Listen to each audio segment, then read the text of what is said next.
First ever factory outlet Mukunda jewelleries Kukatpally Khammam Kothapet Somajiguda Hanamkonda and Suchitra. నమస్కారం. చాలా రోజుల తర్వాత మళ్ళీ వాళ్ళ కిచెన్ షూట్లో అడుగుపెట్టాం. రోటి పచ్చళ్ళ సిరీస్ కొన్ని చేయాలని.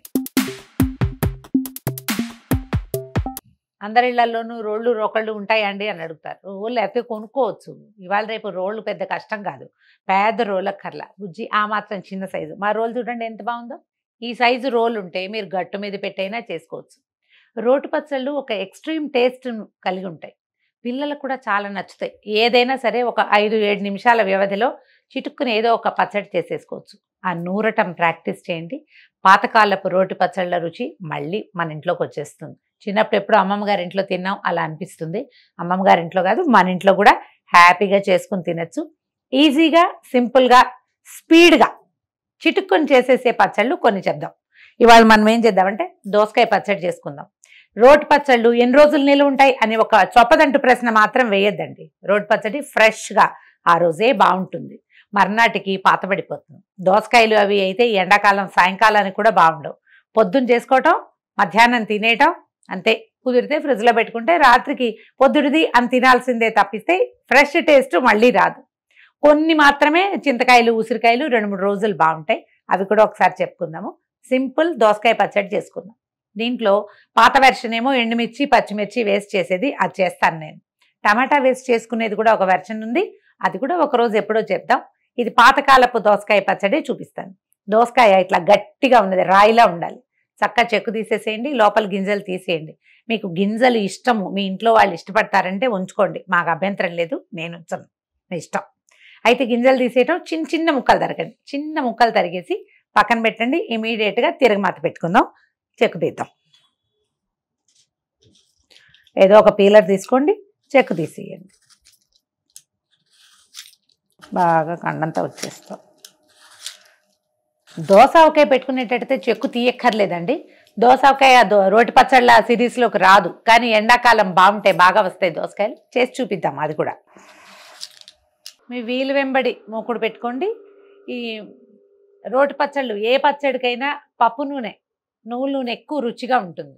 మీ అవకాశాన్ని బట్టి కొద్దిగా ఒక స్పూను, 2 స్పూన్ల లోపల చాలు, అంతకంటే నూనె అవసరం లేదు. ఓకే.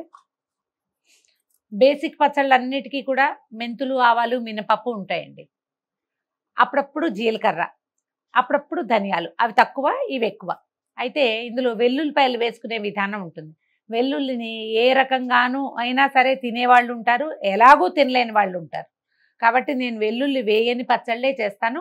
మీకు ఆసక్తి ఉంటే మీరు వెల్లుల్లి ఎప్పుడు వేసుకోవచ్చో చెప్తాను నేను, అప్పుడు వేసుకుని నూరేసుకుంటే సరిపోతుంది. తాలింపుల్లో వెల్లుల్లి వేయటము లేదా రోట్లోనే వేయటము, ఇవన్నీ దేశాచారాలుగా ఉంటాయి. అవా ఊళ్ళల్లో ఇళ్లల్లో పద్ధతుల ప్రకారం. వెల్లుల్లిపాయ పచ్చడి పచ్చి వాసన వస్తే మధ్యాహ్నానికి కూడా నూరు అదే వాసన వస్తుంది. కొంతమంది, మేమైతే భరించలేము దాన్ని.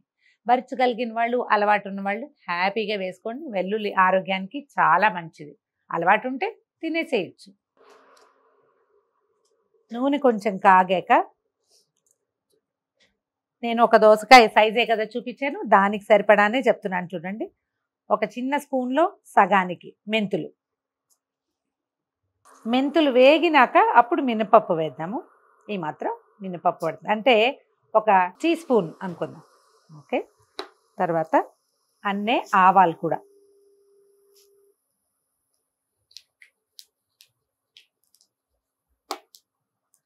ఆవాలు కొంచెం వేగాక అవి చిటపట్లాడిన తర్వాత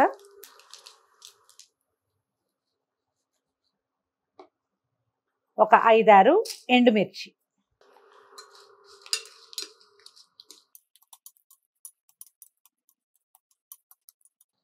మిర్చి వేగనిచ్చి ఒక చిటికెడు ఇంగు వేసుకోండి. తర్వాత ఒక 1/2 డజన్ పచ్చిమిర్చి కొంచెం స్లిట్ చేశాను కొద్దిగా, అవి వేసేద్దాం. 2 కలిపి వేయచ్చా అని చాలామంది అడుగుతారండి. వాళ్ళ అలవాటుని బట్టి మీ చాయిస్. 2 కలిపి వేస్తే రుచి బాగుంటుంది. వద్దనుకుంటే ఒట్టెండు మిర్చితో కూడా చేసుకోవచ్చు. కొద్దిగా పచ్చిమిర్చి వేగనివ్వండి. వేగాక రుబ్బేసుకోవటమే మనం.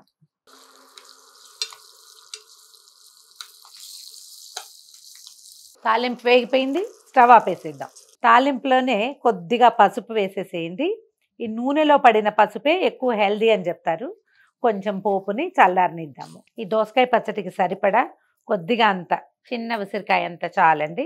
అందాజుగా చేయటమే ఈ పనులు. దీనికి కొలతలు పాడు ఎవ్వరు చెప్పలేరండి. రోటి పచ్చడికి మనం ఇంత పచ్చడి చేస్తే అంత చింతపండు కొంచెమే చేస్తాం కాబట్టి ఇది సరిపోతుంది. దీన్ని కొంచెం నీటిలో వేసి పక్కన పెట్టుకోండి. హాట్ వాటర్ కనుక పోస్తే పచ్చడి పాడవకుండా ఉంటుంది. చాలు, ఊరికే మనకి చింతపండు కడిగేసి ఒకసారి తడిసేంత పెడితే సరిపోతుంది అనమాట. జనరల్గా మనకి ఒక పెద్దవాళ్ళు కొన్ని సిద్ధాంతాలు చెప్తారండి. వీటిని స్ట్రిక్ట్గా పాటించండి. అప్పుడే పెద్దవాళ్ళ దగ్గర నుంచి మనకు వచ్చినట్టు మన నుంచి మన తర్వాత తరాలకు వెళ్తుంది. మూకుడులోంచి రోట్లోకి వెళ్ళకూడదు ఏ వస్తువు. మూకుడులోంచి మనం పొయ్యి మీద నుంచి అందులోకి వెళ్ళకూడదు అనమాట. ఏదైనా ఒక బౌల్లోకి తీసి పెట్టుకోండి. తీసేసాం, దీన్ని పక్కకు పెట్టేసాం. ఇది చల్లారినాక వేడిది వేయకూడదు అంటారు. చల్లారాక ఇందులో వేసుకుంటాం. మళ్ళీ ఇందులో నుంచి డైరెక్ట్గా పళ్ళెల్లోకి వెళ్ళకూడదు. ఇందులో నుంచి మళ్ళీ గిన్నెలోకే రావాలి. ఇది సిస్టమాటిక్గా పని అయ్యే పద్ధతి కోసం చెప్పుండొచ్చు. ఎందుకైనా కానీ ఇది అలవాటు చేసుకోండి, లైన్ ప్రకారం అవుతాయి. ముందు కొంచెం మిరపకాయలు అవి మెత్తగా నలిపేద్దాము. ఆయిల్ ఏదైనా వెనక్కి ఉందనిపిస్తే ఆ కాస్త ఉంచుకోండి. ఇట్లా కొంచెం పోపు గింజలు వదిలేసినా పర్వాలేదు.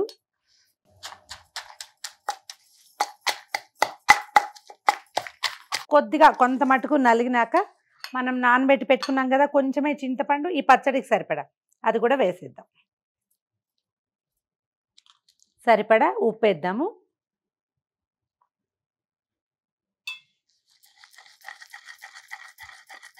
ఒక 2 రెమ్మల కొత్తిమీర వేస్తే బాగుంటుంది. పాత పద్ధతిలో వేసేవాళ్ళు కాదండి. మా అమ్మ వాళ్ళ చేసే కాలంలో అసలుకి కొత్తిమీరే చాలా తక్కువ ఉండేది, రేర్గా. ఇప్పుడు కొంచెం అలవాటయ్యి ఈ రోట్లో నూరితే వాసన చాలా బాగుండి మేము ఈ పద్ధతి పాటించేస్తున్నాం. కానీ ఈ చిన్నప్పుడు చేసేవాళ్ళు కాదు. కొద్దిగా నలకొట్టేద్దాము.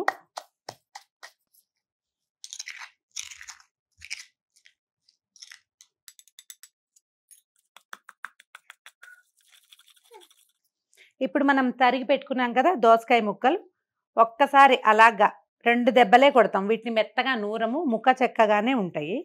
కొంచెం అట్లా అనటమే అన్నమాట. బాగా కలుస్తుంది, వాసన చాలా బాగుంటుంది, నలిగిన వాసన.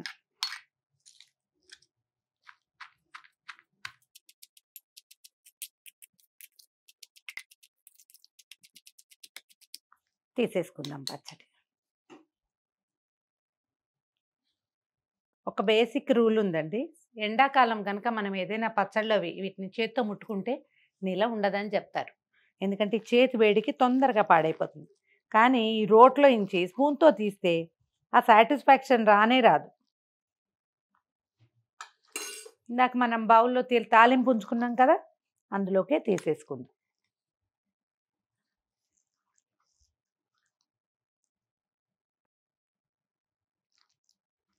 ఒక్కసారి పైకి కిందకి కదిపితే ఆ ఉన్న నూనె తాలింపు చక్కగా అంటేస్తుంది అన్ని పక్కల.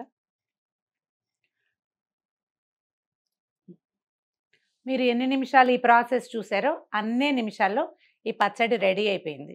చూడండి, ఫ్రెష్ దోసకాయ పచ్చడి ఎక్సలెంట్గా ఉంటుందండి.